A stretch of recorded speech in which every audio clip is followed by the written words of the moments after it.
I'd like to tell you about the strangest secret in the world.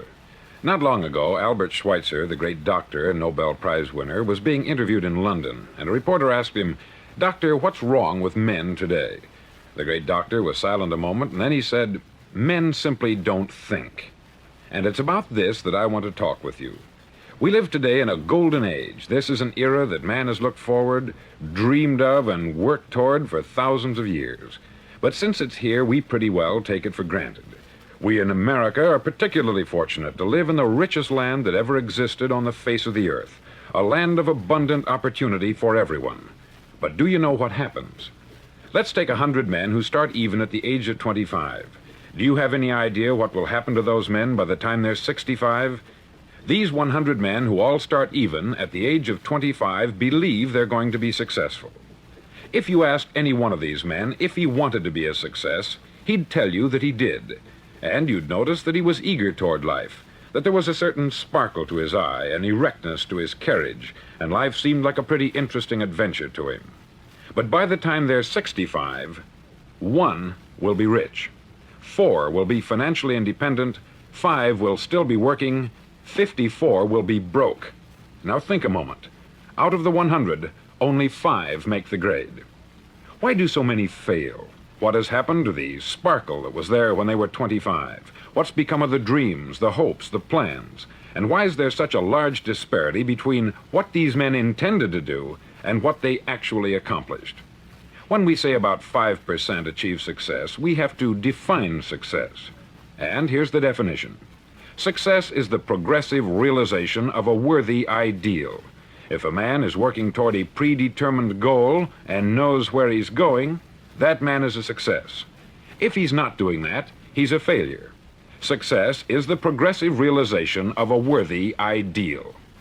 Rollo May, the distinguished psychiatrist, wrote a wonderful book called Man's Search for Himself.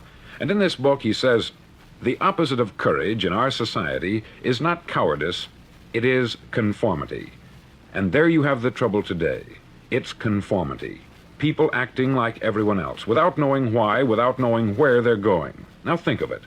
In America right now, there are over 14 million people 65 years of age and over, and about 13 million of these 14 million are broke. They're dependent on someone else for life's necessities. Now, we learn to read by the time we're 7. We learn to make a living by the time we're 25. Usually, by that time, we're not only making a living, we're supporting a family. And yet, by the time we're 65, we haven't learned how to become financially independent in the richest land that has ever been known. Why? We conform. And the trouble is that we're acting like the wrong percentage group, the 95% who don't succeed.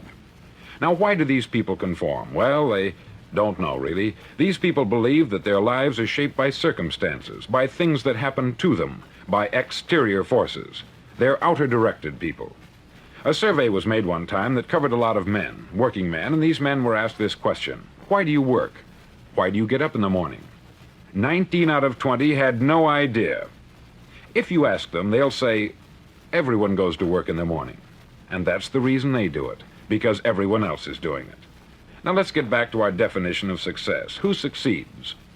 The only man who succeeds is the man who is progressively realizing a worthy ideal.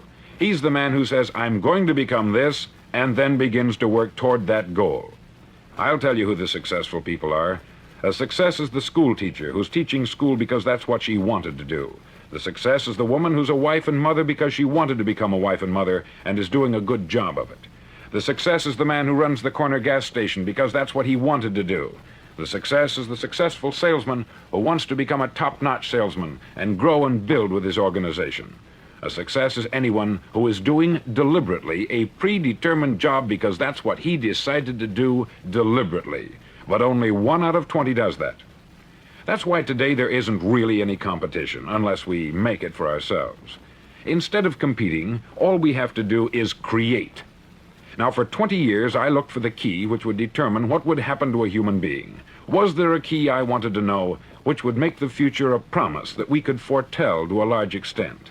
Was there a key that would guarantee a person's becoming successful if he only knew about it and knew how to use it?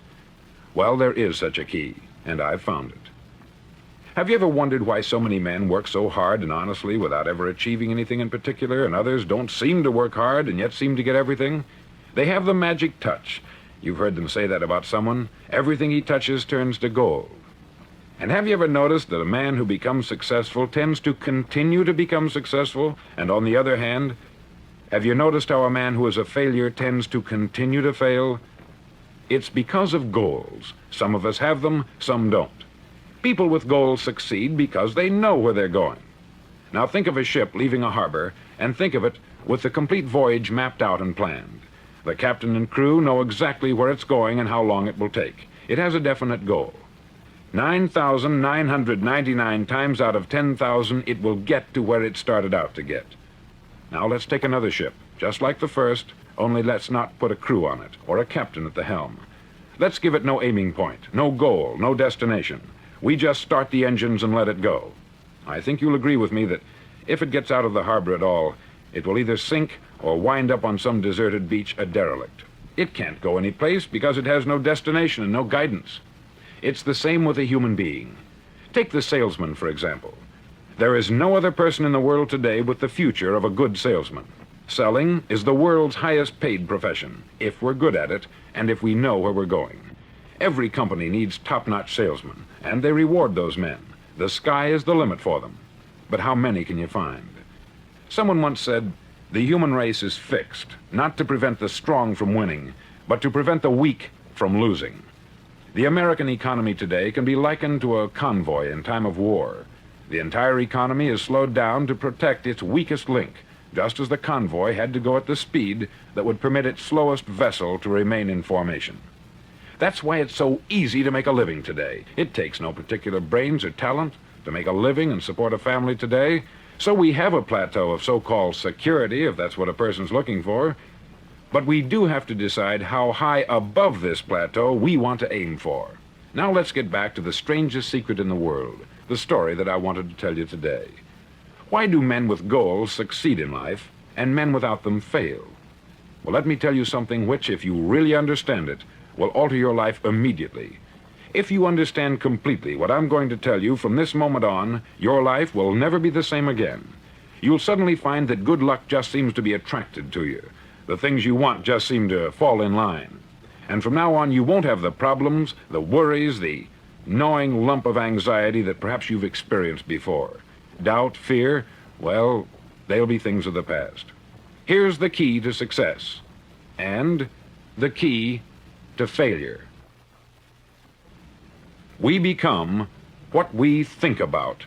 Now let me say that again. We become what we think about. Throughout all history, the great wise men and teachers, philosophers and prophets have disagreed with one another on many different things. It is only on this one point that they are in complete and unanimous agreement. Listen to what Marcus Aurelius, the great Roman emperor, said. He said, "A man's life is what his thoughts make of it." Disraeli said this, "Everything comes if a man will only wait. I have brought myself by long meditation to the conviction that a human being with a settled purpose must accomplish it, and that nothing can resist a will that will stake even existence for its fulfillment." Ralph Waldo Emerson said this, "A man is what he thinks about all day long." William James said, "The greatest discovery of my generation is that human beings can alter their lives by altering their attitudes of mind." And he also said, "We need only in cold blood act as if the thing in question were real, and it will become infallibly real by growing into such a connection with our life that it will become real. It will become so knit with habit and emotion that our interest in it will be those which characterize belief." He also said this, "If you only care enough for a result, you will almost certainly attain it. If you wish to be rich, you will be rich. If you wish to be learned, you will be learned. If you wish to be good, you will be good. Only you must then really wish these things, and wish them exclusively, and not wish at the same time 100 other incompatible things just as strongly." In the Bible you read, in Mark 9:23, "If thou canst believe, all things are possible to him that believeth." Dr. Norman Vincent Peale said this, "This is one of the greatest laws in the universe. Fervently do I wish I had discovered it as a very young man. It dawned upon me much later in life, and I've found it to be one of the greatest, if not my greatest discovery, outside of my relationship to God. And the great law, briefly and simply stated, is that if you think in negative terms, you'll get negative results. If you think in positive terms, you will achieve positive results. That is the simple fact, which is at the basis of an astonishing law of prosperity and success. In 3 words, believe and succeed. William Shakespeare put it this way: our doubts are traitors, and make us lose the good we oft might win by fearing to attempt. George Bernard Shaw said, people are always blaming their circumstances for what they are. I don't believe in circumstances. The people who get on in this world are the people who get up and look for the circumstances they want, and if they can't find them, make them. Well, it's pretty apparent, isn't it? And every person who discovered this for a while believed that he was the first one to work it out. We become what we think about. Now, it stands to reason that a person who's thinking about a concrete and worthwhile goal is going to reach it, because that's what he's thinking about. And we become what we think about. Conversely, the man who has no goal, who doesn't know where he's going, and whose thoughts must therefore be thoughts of confusion and anxiety and fear and worry, becomes what he thinks about. His life becomes one of frustration, fear, anxiety, and worry. And if he thinks about nothing, he becomes nothing. Now, how does it work? Why do we become what we think about? Well, I'll tell you how it works as far as we know. Now, to do this, I want to tell you about a situation that parallels the human mind. Suppose a farmer has some land, and it's good, fertile land. Now, the land gives the farmer a choice. He may plant in that land whatever he chooses. The land doesn't care. It's up to the farmer to make the decision. Now, remember, we're comparing the human mind with the land, because the mind, like the land, doesn't care what you plant in it. It will return what you plant, but it doesn't care what you plant. Now, let's say that the farmer has 2 seeds in his hand. One is a seed of corn, the other is nightshade, a deadly poison. He digs 2 little holes in the earth and he plants both seeds, one corn, the other nightshade. He covers up the holes, waters, and takes care of the land, and what will happen? Invariably, the land will return what is planted. As it's written in the Bible, as ye sow, so shall ye reap. Remember, the land doesn't care. It will return poison in just as wonderful abundance as it will corn.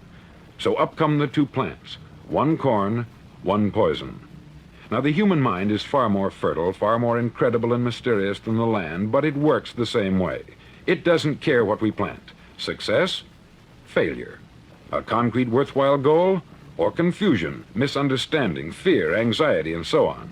But what we plant, it will return to us.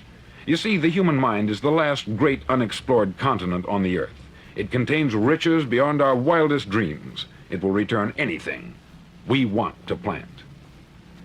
Now, you might say, well, if that's true, why don't people use their minds more? Well, I think they've figured out an answer to that, too. Our mind comes as standard equipment at birth. It's free, and things that are given to us for nothing, we place little value on. Things that we pay money for, we value. The paradox is that exactly the reverse is true. Everything that's really worthwhile in life came to us free. Our mind, our soul, our body, our hopes, our dreams, our ambitions, our intelligence, our love of family and children and friends. All these priceless possessions are free, but the things that cost us money are actually very cheap and can be replaced at any time. A good man can be completely wiped out and make another fortune. He can do that several times. Even if our home burns down, we can rebuild it, but the things we got for nothing, we can never replace. The human mind isn't used merely because we take it for granted. Familiarity breeds contempt. It can do any kind of job we assign to it, but generally speaking, we use it for little jobs instead of big important ones. Universities have proved that most of us are operating on about 10% of our abilities. Decide now, what is it you want? Plant your goal in your mind. It's the most important decision you'll ever make in your entire life. Do you want to be an outstanding salesman, a better worker at your particular job? Do you want to go places in your company, in your community? All you've got to do is plant that seed in your mind. Care for it. Work steadily toward your goal, and it will become a reality. It not only will, there's no way that it cannot. You see, that is a law, like the laws of Sir Isaac Newton, the laws of gravity. If you get on top of a building and jump off, you'll always go down. You'll never go up. And it's the same with all the other laws of nature. They always work. They're inflexible. Think about your goal in a relaxed, positive way. Picture yourself in your mind's eye as having already achieved this goal. See yourself doing the things you will be doing when you've reached your goal. Ours has been called the phenobarbital age, the age of ulcers and nervous breakdowns. At a time when medical research has raised us to a new plateau of good health and longevity, far too many of us worry ourselves into an early grave trying to cope with things in our own little personal ways, without learning a few great laws that will take care of everything for us.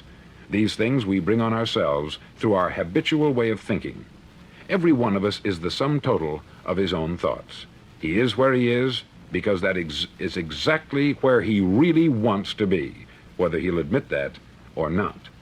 Each of us must live off the fruit of his thoughts in the future, because what you think today and tomorrow, next month and next year, will mold your life and determine your future. You're guided by your mind. I remember one time I was driving through Arizona and I saw one of those giant earth-moving machines roaring along the road at about 35 miles an hour with what looked like 20 tons of dirt in it, a tremendous, incredible machine, and there was a little man perched way up on top with the wheel in his hands guiding it. And as I drove along, I was struck by the similarity of that machine to the human mind. Just suppose you're sitting at the controls of such a vast source of energy. Are you going to sit back and fold your arms and let it run itself into a ditch? Or are you going to keep both hands firmly on the wheel and control and direct this power to a specific, worthwhile purpose? It's up to you. You're in the driver's seat. You see, the very law that gives us success is a two-edged sword. We must control our thinking. The same rule that can lead a man to a life of success, wealth, happiness, and all the things he's ever dreamed of for himself and his family, that very same law can lead him into the gutter. It's all in how he uses it, for good or for bad. This is the strangest secret in the world. Now, why do I say it's strange, and why do I call it a secret? Actually, it isn't a secret at all. It was first promulgated by some of the earliest wise men, and it appears again and again throughout the Bible. But very few people have learned it, understand it. That's why it's strange, and why, for some equally strange reason, it virtually remains a secret. I believe that you could go out and walk down the main street of your town and ask one man after another what the secret of success is, and you probably wouldn't run into one man in a month who could tell you. Now, this information is enormously valuable to us if we really understand it and apply it. It's valuable to us not only for our own lives, but the lives of those around us, our family, employees, associates, and friends. Life should be an exciting adventure. It should never be a bore. A man should live fully, be alive. He should be glad to get out of bed in the morning. He should be doing a job he likes to do because he does it well. One time I heard Grove Patterson make a speech, the editor-in-chief of the Toledo Daily Blade, and as he concluded his speech, he said something that I've never forgotten. He said something like this: "My years in the newspaper business have convinced me of several things, among them that people are basically good, and that we came from someplace, and we're going someplace. So we should make our time here an exciting adventure.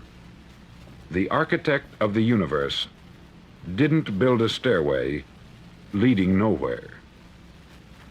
And the greatest teacher of all, the carpenter from the plains of Galilee, gave us the secret time and time again. As ye believe, so shall it be done unto you."